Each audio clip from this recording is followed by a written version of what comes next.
माने स्नेहर पिला माने साधु सज्जन मंडली सर्वोपरि आम ये अंचल समस्त आदिवासी मानक मो मोर हृदय आंतरिक राह प्रीति जयगुरु एवं मोर यथामान्य निवेदन करूँ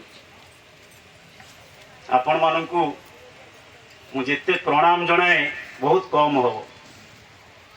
डेलांग गोटे अपंतरा अंचल सुख्याति आर जी अच्छी कुख्याति ताकू अधिक तेणु जगह किणवे आमर विलंब होम डेलांग अंचल लोक प्रथम सूचना कमिशनर आम डेलांग ब्लॉक लोक बोधे ओडिशा रे प्रथम जे कि सुप्रीम कोर्ट रो चीफ जस्टिस थिले बहुत पद पदवी अच्छा आम डेलांगर लोक किंतु आमे सत्संग रे टिके पछुआ तथापि पछुआ कौन पुणी आगुआ एबे भी ये सत्यानुसरण पाठ कर सी आम डेलांगर कैलाश त्रिपाठी भाईना एबे भी जे पुरी मंदिर रे पूजा कर सी भी आम डेलांगर भाईना एबे भी जे भुवनेश्वर बाणी विहार दायित्व अच्छा ग्रंथगार लाइब्रेरी सी भी आम डेलांग लोक किंतु जगह किणाम आपण मानकर सहयोग बेसिकली आम कृतज्ञ हबू ये जटणी भाई माँ मान पाखे जटणी बहुत अवदान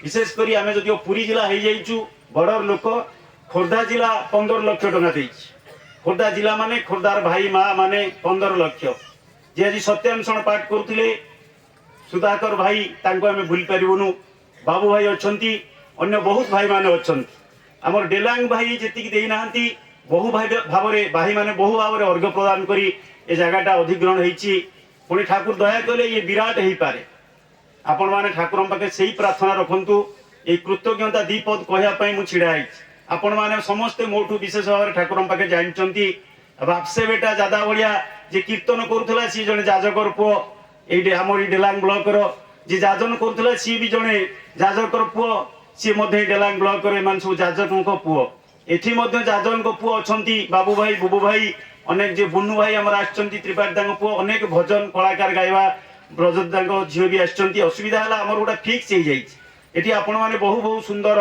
गायक गायिका थिले मध्य कीर्तन वाला आम आपण मानक सुजोग वंचित करें क्षमा देवे अन्य समय बहुत वक्ता थिले मध्य से सुजोग पाई ना तार असुविधा होची आम सत्संग गोटे निर्दिष्ट समय आरंभ कर समय को देखा एवं आम केमती समय सारिबा आम आखि आगे पुरी उत्सव आम पुरी जिला लोक रमेश भाई यही अनुसार परिचालना कर परिचालना कमिटी आमर सब ब्लॉक मान को मुख्य होती रमेश भाई पुलिंदा अच्छा तेणु आम दायित्व देचे परिचालना करने ब्रह्मगिरी जेहेतु आसती टाइम आसती प्रत वर्ष आसती और जगह बहुत अवदान अच्छे मत क्या कहबनी मुझे बोलिका तेणु ये जो क्षेत्र में आम आपण मान पाखे कृतज्ञ ठाकुर निश्चित भाव में मंगल करते यहाँ जमी खाली पड़िया आम आपन को भावुलु एथरक माने कौन सुना थाली रे खाया दबा आपण मैंने आश्चर्य भावे कहला डेलांगे पैसा नहीं सुना थाली कुआड़े आसवे कदली पत्र रे खाया दे था आमर जो लिंगराज भाई दायित्व अच्छा आनंद बजार रे से कहला भाई जे कदली पत्र मुझे बराद करी कि आप बसिक खाई पारे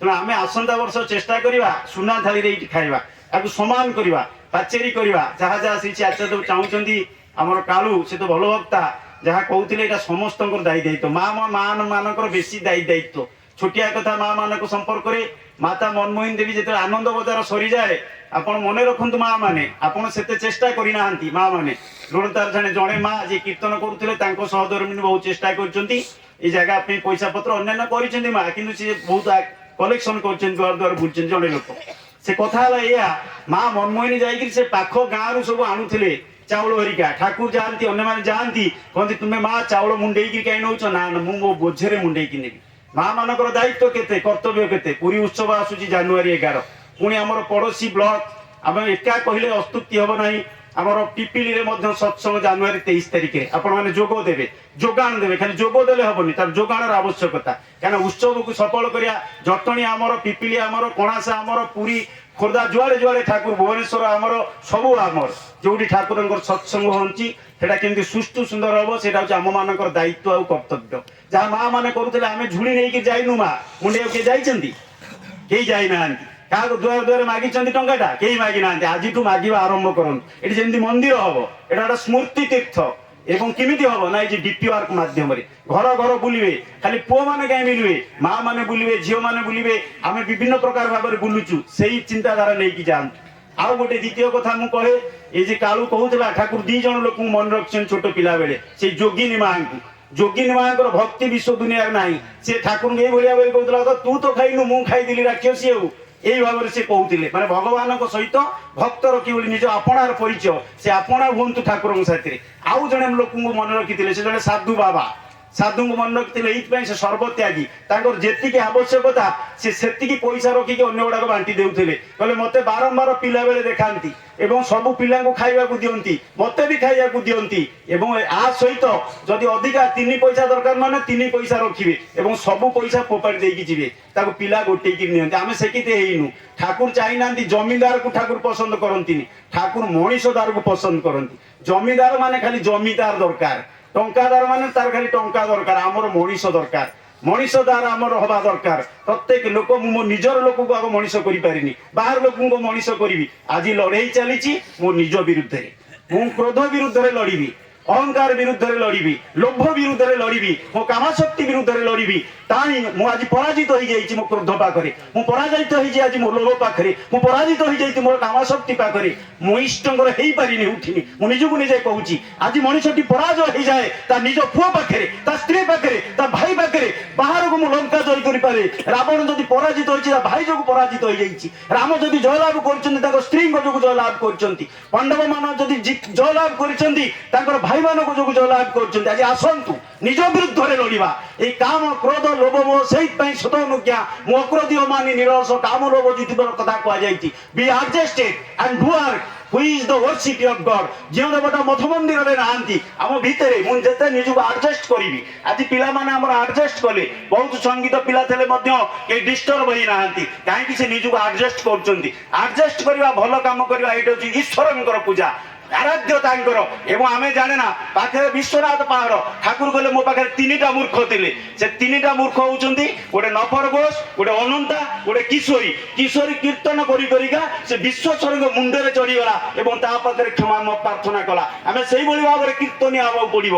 ଆମମାନଙ୍କର ସବୁ କିଛି ବୁଲିକି ଆମ ପ୍ରାଣ ଉଦ୍ଦାମ ହେଇ ଉଠିବ। କାରଣ ଏଇଠୁ ହୋଇଥିଲା ଏଇ ଯୋଉ ଆମମାନଙ୍କର ବୁଦ୍ଧଂ ଶରଣ ଗଚ୍ଛାମି ସଂଘଂ ଶରଣ ଗଚ୍ଛାମି ର କଥା ଏଇଠୁ ଯୋଉ ଆହ୍ୱାନ ଦିଆହେଇଥିଲା ସେଇ ଆହ୍ୱାନ ଆଜି ଧର୍ମ ଶରଣ ଗଚ୍ଛାମି। ଆମେ ସତ୍ସଙ୍ଗର ଆହ୍ୱାନ ଦେବା। ଆମ ଭିତରେ ଭେଦ ଭାବ ପ୍ରେମ ମାନେ ବୁଣି ପ୍ରେମ ପ୍ରୀତି ଦାୟରେ ଆପଣମାନେ ଏଠି ପ୍ରସାଦ ସତ୍ସଙ୍ଗ ଦୀର୍ଘ କରିବା ଉଚିତ ନୁହେଁ। ଆମେ 1.5 ଘଣ୍ଟା ଭିତରେ ସାରିବା। ପୂଜନୀୟ ଅବିନ୍ଦା କହୁଥିଲେ 7ଟା ହବ। ଆମମାନଙ୍କର 4ଟା ଭଜନ କୋରସ କୀର୍ତ୍ତନ ହେଇ ବୋଧେ 7ଟା ହବ ଏବଂ ସମୟ ହେଇଯାଇଛି।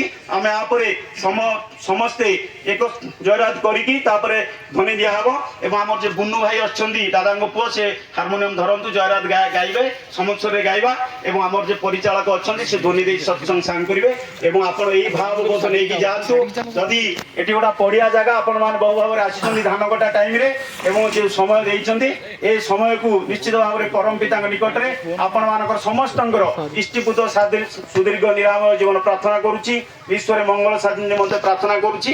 ଆପଣମାନଙ୍କର ସେଇ ଭିକ୍ଷା, ଆମେ ମଣିଷ ଭିକ୍ଷା ଏବଂ ଅର୍ଥ ଭିକ୍ଷା ଠାକୁର ଯେମିତି ଚାହାନ୍ତି ଆମେ ମଧ୍ୟ ଆପଣଙ୍କର ସେ ଆଶା କରି ରହୁଛୁ। ସମସ୍ତଙ୍କୁ ଜୟଗୁରୁ, ଯଥାମାନ ପ୍ରଣାମ।